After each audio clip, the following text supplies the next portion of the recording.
שלום לכם. בהזכרות למישהו נהוג לומר שההזכרה היא לעילוי נשמתו, אבל האירוע הוא בעצם גם לעילוי נשמתנו, כאן בעולם הזה. כלומר, מטרת ההזכרה היא גם לגרום לנו, לנשמה שלנו, להתעלות, לחשוב מול המוות על משמעות החיים, על מה צריך עדיין לשפר ולתקן. הדבר הזה רלוונטי במיוחד ביום הזיכרון לרבין, י"ב בחשוון. בחצי השעה הקרובה נדבר כאן עליו, אבל גם הרבה עלינו, על החברה הישראלית, ועל מה השתנה בה לטובה ולרעה בשנים שחלפו.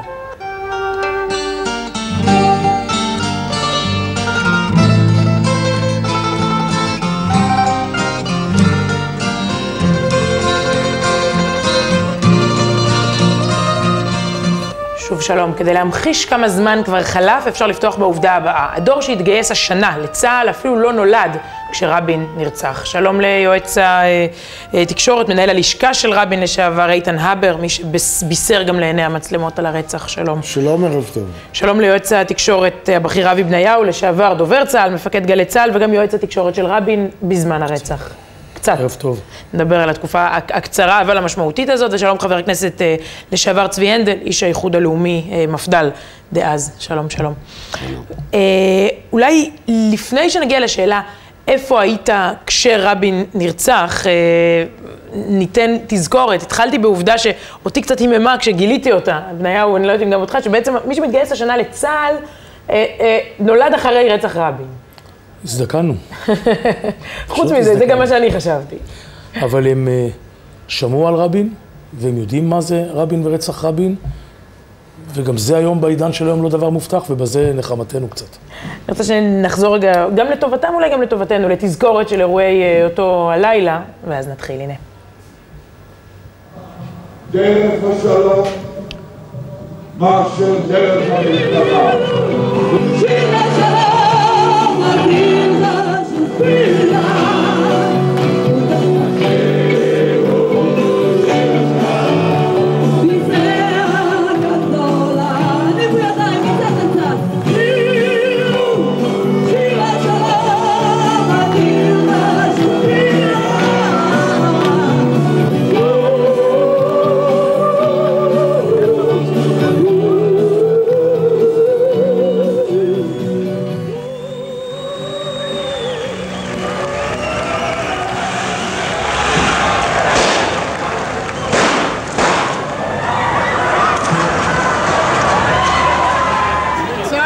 ויגון עמוק על מותו של ראש הממשלה יצחק רבין, אשר נרצח במקדש רבין ערב בתל אביב. רוב חובל קברניט שלי, סופה כבר שכחה, אל הנמל כשבעת קרבות, חותרת ספינתך, זרי פרחים בהמונים, המון אדם צוהל, כאשר ספינת הקרב שלך קרבה אל הנמל, אבוי ליבי, ליבי, שלום, חבר, goodbye friend. איתן הבר, רואים את זה, אתה כבר על אוטומט יודע שיביאו לך את זה מחדש בכל יום רבין, או שזה עוד... כן, גם לא בכל יום רבין, לעתים די קרובות, באירועים, בהצהרות, אני מתרוצץ בכל מחנות צה"ל ובהרבה מקומות אחרים, וחלק מתוכנית הערב מתחילים בהתרחשויות כפי שראינו אותם כרגע למסך, וכל פעם זה... מעלה דמעות בעיניי. הייתם שם ביחד, עוד ברגעים שלפני שממשלת ישראל הודיעה בתדהמה, נכון? אבי ואיתן, בבית החולים. כן. אפילו מעבירים ביניכם את ההודעה הזאת? מי יקריא אותה? מה בדיוק קרה שם? אני זוכר את איתן בוכה ביחד עם מרטין אינדיק, בצד השני קלינטון, ועל פינת השומר הלא מאוישת במרתף, בקומה -2, איתן כתב את ההודעה. אמר לי ככה, תוציא את זה לעיתונאים, אמרתי לו שאני לא סוגל, ואז איתן יצא והלכתי איתו והקריא את זה, אבל זה היה באמת רק העוצמה שהייתה שם במרתף הזה באותן שעות, התפילה, הכמיהה, ראשי המדינות בצד השני של הקו, הרמטכ"ל שמגיע מהר, השגרירים, השרים, לאה, שמעון פרס, ההודעה שהוא נפטר, העברה של השלטון, אני ראיתי איך שלטון עובר. וכל מה שקרה אחרי זה, אני זוכר את איתן הבר, נכנס, עוטה על עצמו מין מגן כזה, ונכנס למוד של אוטומט בארגון הלוויה. אני חושב שהוא התחיל לבכות רק יום אחרי הלוויה, שהאנשים עזבו פה, זה היה משהו, איך אומרים, רגע מר ונמהר עד יומנו האחרון. אני רוצה לשאול אם, אנחנו רואים כל שנה את הקליפים, את הטקסים, את נוער הנרות של אז, ואני רוצה לשאול אותך, צבי הנדל, אם זו לא תחושה שזה נרטיב של מגזר אחר. אתה לא נוער הנרות. לא רק לא נוער, גם לא משתייך למחנה הזה. צריך להוריד את הראש בימים האלה, המגזר הדתי, כי אלה ימי שאומרים לא לעשות חשבון נפש. מה התחושה שלך? נאמר מול קליפ הפתיחה הזה שראינו. תראה, עשו מאמץ גדול, לפחות בתחושה שלנו, לבדל אותנו מהטקסים האלה. כאילו האבל לא שייך לנו. ומי שהכיר את רבין, זכרונו לברכה, מאוד פגוע מזה. וגם הרבה כאלה שלא הכירו, אבל הרבה מאוד אהבו אותו, בלי קשר לדעות פוליטיות. וזה פוגע מאוד. מי זה הם? מי עשה את זה? אני זוכר שחיפשתי למי לגשת. כשבא אליי ילד בוכה, ואמר לי שפעם ראשונה הוא נאלץ בתל אביב באוטובוס להוליד את הכיפה. ולא ידעתי למי לגשת. כאילו, מה אני עושה עם זה? אז הלכתי לשר במשרד ראש הממשלה, ביילין. וכמו איזה ילד נזוף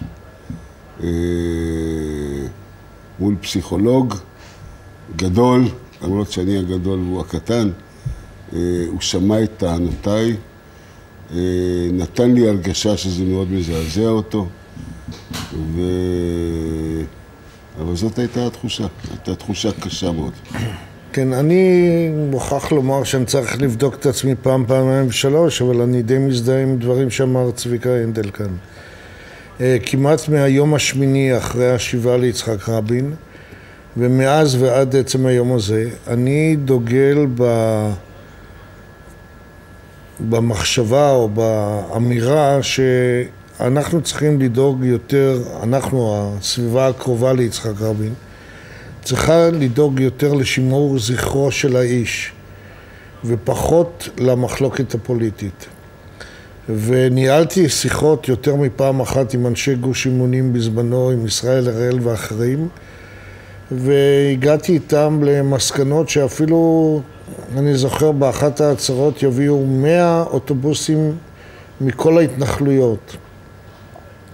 בישיבות שהתקיימו גם לקראת ההצהרות, הייתי מהחבורה הקטנה והמצומצמת שדחפו לשיתוף אנשי ימין כנואמים.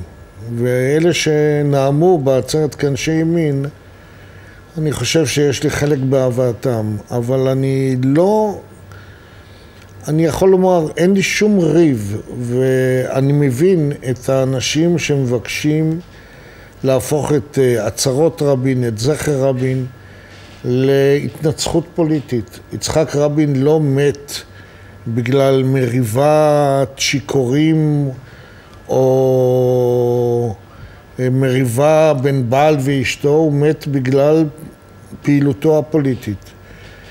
ולכן אני גם בהחלט מקבל את אלה שאומרים לא נבדל, אבל אני אומר, אנחנו צריכים לדאוג לזכרו של יצחק רבין בכל חלקי האוכלוסייה. אגב, תרשו לי לומר לכם בזהירות, לך סיוון, יש רק 2.5 יהודים בהיסטוריה הציונית שיש עליהם קונצנזוס מלא, לפחות במדינת ישראל.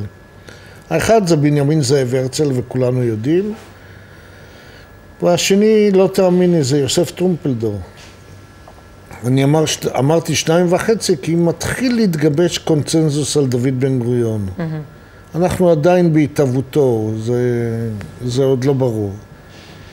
ואמרתי, בואו נהפוך את יצחק רבין לאיש השלישי בקונצנזוס, כי כמו שצביקה אמר,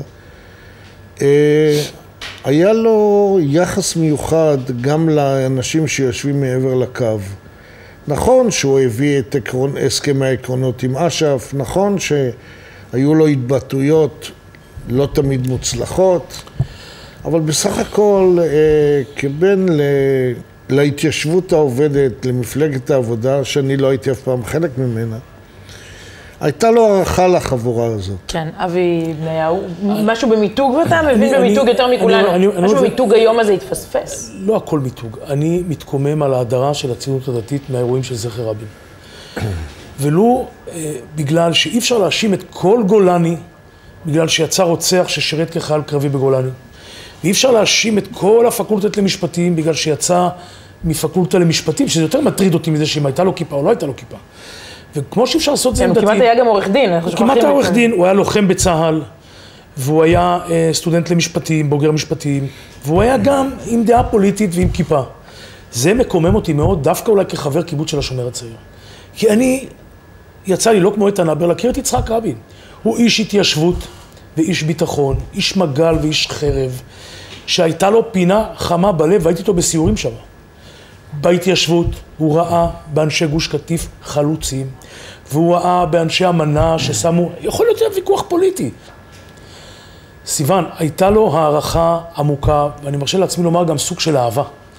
לאנשים הללו, הם הזכירו לו את עצמו ואת בני דורו. חלקם הלכו לשם בשליחותו. וזה דבר מקומם, ואולי מוטל על הדור של איתן, שלי, של עוד כמה אנשים, לתקן את הדבר הזה. זה לא אומר שהייתה הסכמה. יכול להיות ויכוח פוליטי, יכול להיות ויכוח פוליטי עמוק, אבל ההדרה הזו איננה במקומה. וזו אולי, השאלה עצמי מעניין אותי, אולי נראה אולי קודם, קטע שבו גם משפחת רבין, שהתייחסה הרבה פעמים אל הציבור הדתי באופן מכליל בסיפור הזה, אומרת רחל רבין בראיון לדורון צברי בתוכנית אנשים, כן, אני מרגישה שמגזר שלם הסית והביא למה שקרה בסופו של דבר לאחי. בואו נראה קודם את הדברים ונשמע התייחסות שלך, הנה. את הרגשת בחושים שלך שמשהו רע עומד לקרות? אני פחדתי מזה. איפה שמת לב? מתי התחלת לפחד שיצחק ייפגע? כשראיתי מה קורה ברחובות. שממש התנפלו עליו פיזית.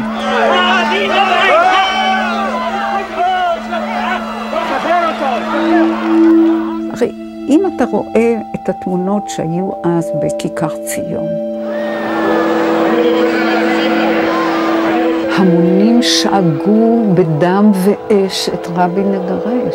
וביבי עומד על המרפסת. ביבי ושרון, ביבי לא עמד לבד שם. אני חשבתי, עד לאיזה אנשים יכולים להגיע? להגיד על יצחק בוגד? רוצח? איפה את היית בליל הרצח? פה, בבית. מה התפיסה שלך מול באמת ניסיון לומר מגזר שלם, ציבור שלם אחראי? לא הבנתי למה הביאו עוד פעם את התמונה שבגין במדי אס-אס. הרי כבר יודעים שזה איש שב"כ עשה את זה. טוב, נחזור לשאלתך, זה ממש מקומם. היא לא הכירה אותנו. וגם לא כולם היו ביחסים טובים, ולא כולם שנאו, ולא כולם, זה בני אדם. וודאי לי, כאז ראש מועצה בגוש קטיף, הייתה קרבה יתרה מעצם העובדה שהוא היה ראש הממשלה, שבזמנו החליטה הממשלה להקים את גוש קטיף. הוא שבא גם לראות את אבן הפינה ביישוב הראשון בנצר חזני. צביקה, אני רק מזכיר לך דבר אחד, שכשאנשי גוש קטיף ביקשו להזיז יישוב אחד או שניים במסגרת הסכמי העקרונות עם אש"ף, ואנשי גוש קטיף, איש גוש קטיף ביקש את זה, אמר יצחק רבין לא. אני חושב אגב שהוא שגה באותם ימים, אבל העובדה היא שבזמנו אף לא יהודי אחד נטש את אדמתו כפי שאתם אומרים. איש לא גורש ואיש לא נעקר. אני חייב להגיד... תמיד עשו את זה אנשי הימין והליכוד. את ההתנתקות החד צדדית, כן. קצת על ההיכרות, אולי עוד קצת על ההיכרות האישית. רק הליכוד יכול. אני גם, שלא נתבלבל. אסור לשכוח, ובמידה מסוימת גם אסור לסלוח, למסע של הסתה, של בודדים, ואולי של קבוצות שהיו מתרום הרצח. היה רקע לרצח הזה.